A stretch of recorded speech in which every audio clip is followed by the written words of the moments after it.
Okay, have you guys ever wondered what it'd be like if Homeworld 2 and Free Space 2 had a baby with Gundam and, let's say, Star Wars Starfighter? Well, Strike Suit Zero is your answer. A game by Born Ready Games, self-published with the help of Kickstarter. It came around January 2013. Finally, a modern space simulation game. We don't get this often enough. This one, however, is very arcade-ish and has quite an interesting twist to it. But more about that later. But first, let's have a look at the options menu. In video options, we have resolution going from as little as 800 by 600 to maximum available, in my case 1920 by 1080. There are full screen and windowed modes, of course, vertical sync, 3 levels of anti-aliasing and texture quality, and everything else you see on the screen. It would be nice if anti-aliasing actually said which form is used and what's the multiplier. The game supports both first-person and third-person camera, and you can set the camera in fighter and strike mode separately, which is a great thing, I have to say. Games often forget that.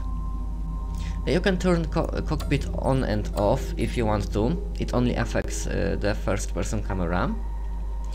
And get this. Multi-monitor mode. I didn't figure out how it works yet, maybe because my second monitor is 1280 by 1024, but you might turn it on anyway because it lets you customize two things.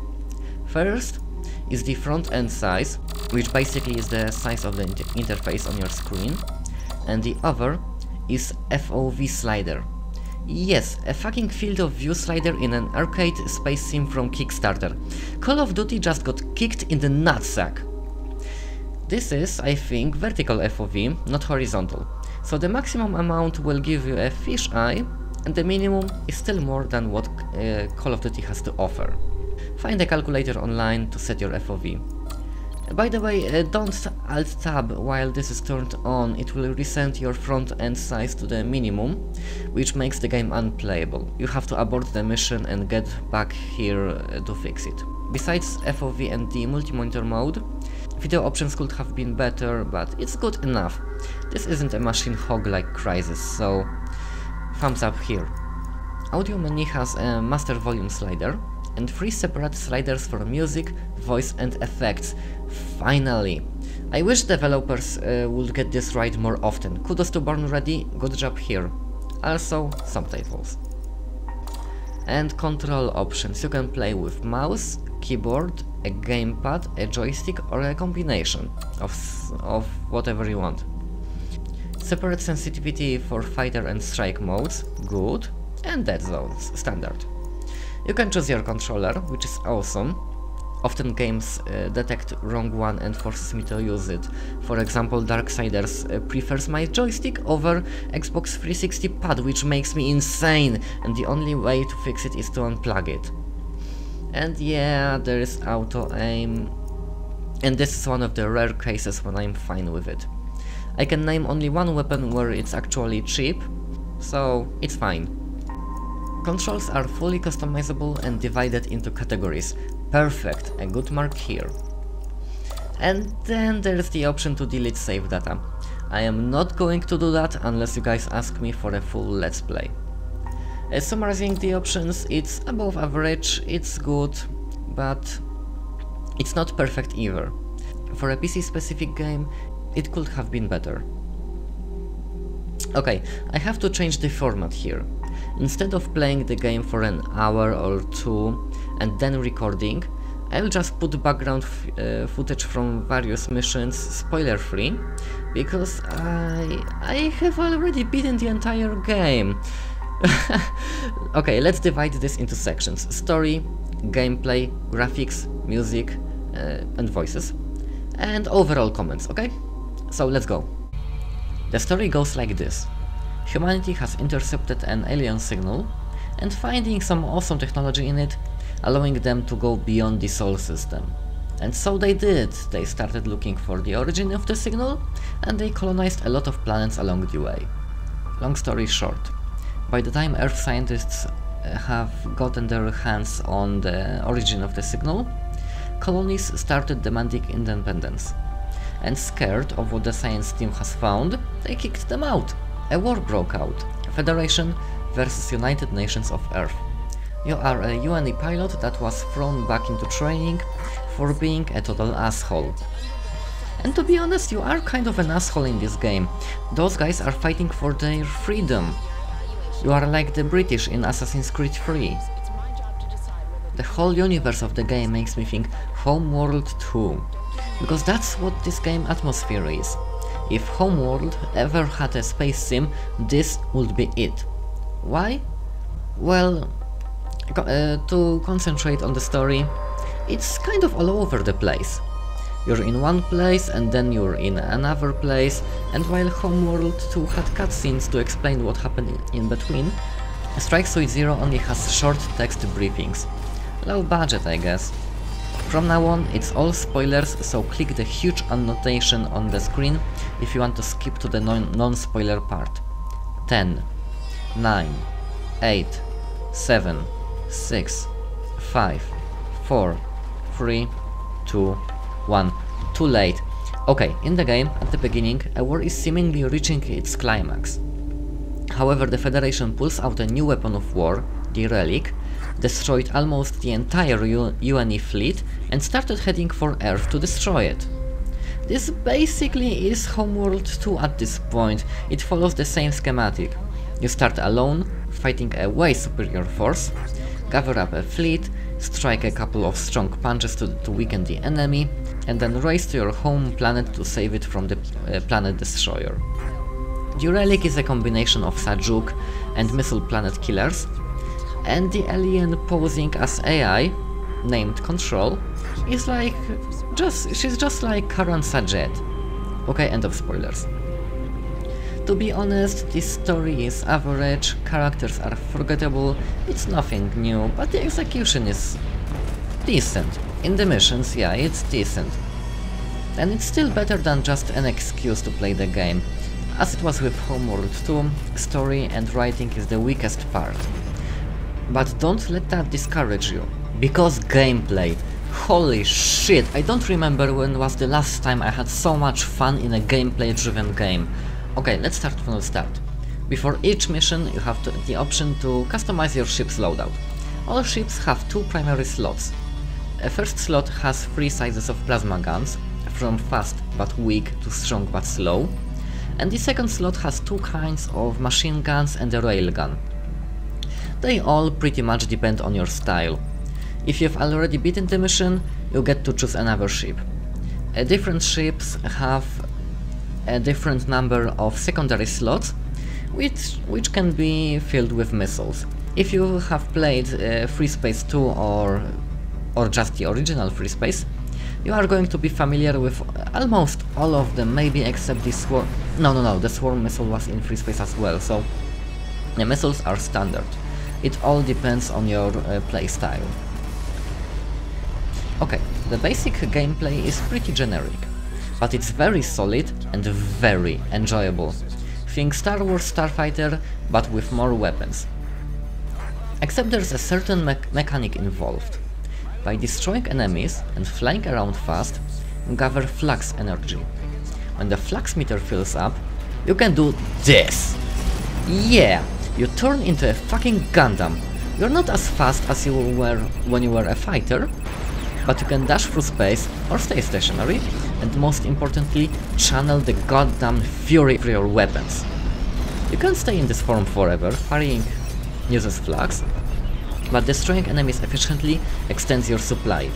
If you are efficient with your weapons, you can stay in this mode for a long time and kick some ass. When you are in the strike mode, you are the man. Nothing beats the feeling of unleashing all of your flux rockets and annihilating 10 enemy fighters at the same time. Both fighter mode and strike mode guarantee fast and explosive action. You can feel the speed, you can feel the impact. Controls respond very well, targeting works as it should, and weapons feel good. Dogfighting is very satisfying, and often you will find yourself speeding through space on afterburners because the playing field is often quite big. And usually it's filled with action. You are not the central character of this conflict, no. You are a part of a conflict bigger than you, and it shows in the missions. There are many fighters on both your and the enemy sides, squadrons do their own thing, corvettes support, and capital ships come in as well. Hell, there often are separate battles happening at the same time. While dogfighting, you can see other ships duking it out in a distance. A group of battle cruisers fighting it out, smashing each other with beam weapons and heavy plasma guns, while their fighter escorts are trying to get past each other. It's a sight to behold, but that's far away and you are too busy doing your own part of the mission. The scale is great and makes you remember Free Space 2 and missions like Bear Baiting, High Noon and Apocalypse. There are dogfighting, escort, search and destroy missions, as well as raids, defense and sieges of huge orbital installations and shipyards. The last mission is a huge battle between massive fleets, dozens of capital ships, hundreds of fighters, and a minefield. Space around you changes as the fight goes on, both sides are taking a pounding and more capital ship hulks fill the space as the situation actually grows more desperate, not just story-wise. Speaking of capital ships, they are not just huge punch bags. You can target individual turrets and take them down, effectively reducing the danger they present. Except for frigates, they have torpedo tubes, some nasty anti-capital ship business. But as opposed to Free Space 2, you can take down capital ships by yourself.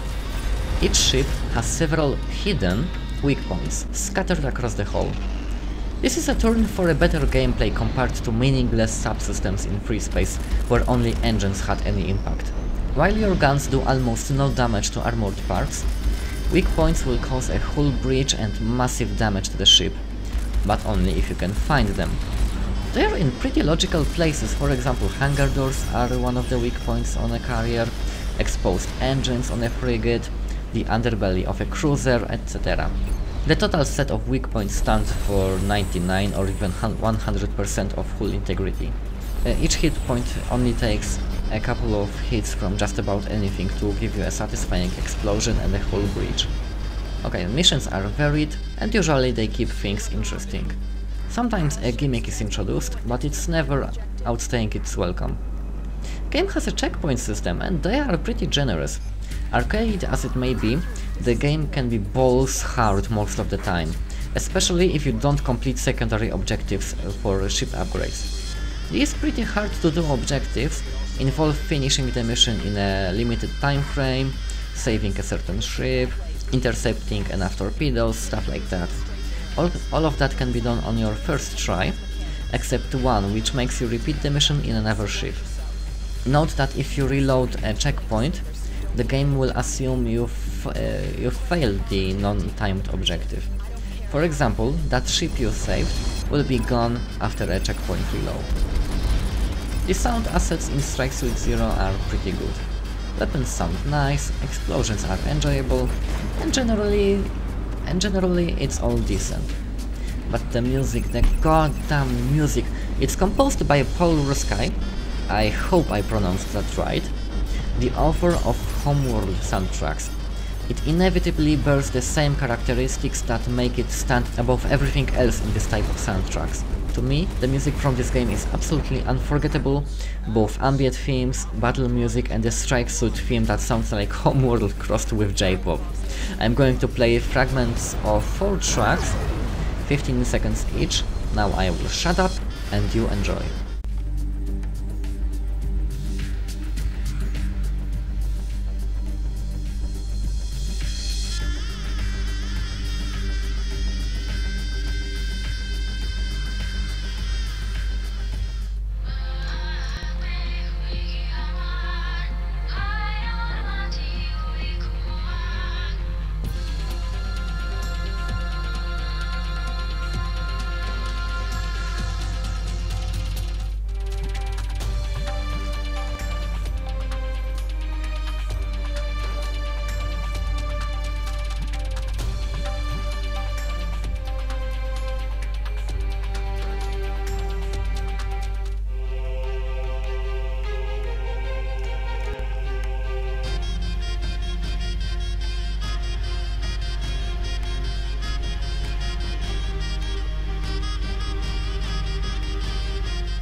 You get the idea, right? However, unfortunately the game suffers from bad voice acting. Well, not bad, most of the time it's fine. You could argue that all of the characters are professionals and they are just calm, but there are times where you'd think that they would start yelling and just lose their cool. It's average. It's forgettable, that's what I'm trying to say. The graphics are a mixed bag. Ships and bases are nicely designed. Some of them have really great designs. You could also recognize the source of the inspiration. Colonial frigate kind of looks like the diplomatic freighter at the beginning of the Phantom Menace, and the UNE cruiser is clearly the Higaran battlecruiser. But those are just examples. Oh, and if anyone can tell me what does the Colonial cruiser remind you of, tell me in the comments. I can't freaking remember where I've already seen this design. The interface is nice and clean, and ship's models are pretty good, reasonably detailed and animated. But on the other hand, textures are not that great. Not the highest resolution and not that detailed. But that's visible only on a closer look or when stationary, and this is not how the game should be judged. When you are blitzing through space, you don't have the time to take a closer look at the textures. This is how the game should be judged. The flaws are lost under the special effects that fill the screen. Engine trails, lights, weapon signatures. Flag fire looks great, and violent, blinding at close range explosions fill the space as fighters on both sides destroy each other. Both lightning and shadows look good. However, it lacks the premium feeling of a game from a higher shelf and also lacks polishing. Capital ship's explosions lack much impact and they are kind of bland. Compare it to this clip I'm going to play right now. It's from FreeSpace 2 Source Code Project.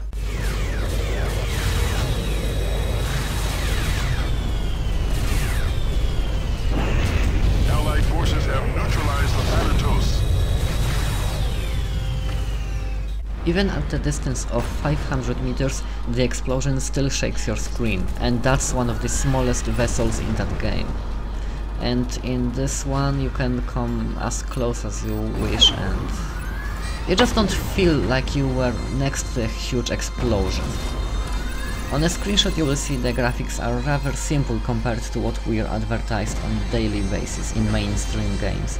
But when you are fighting, you don't notice those flaws. And maps make up for that. They are by no means empty, there's wreckage, structures, asteroids, and look at the damn backgrounds. They are absolutely beautiful. Most of these are instantly wallpaper worthy. Much work has been put into these, and I guess the same technique as in Homeworld 2 makes them envelop the map as a sphere.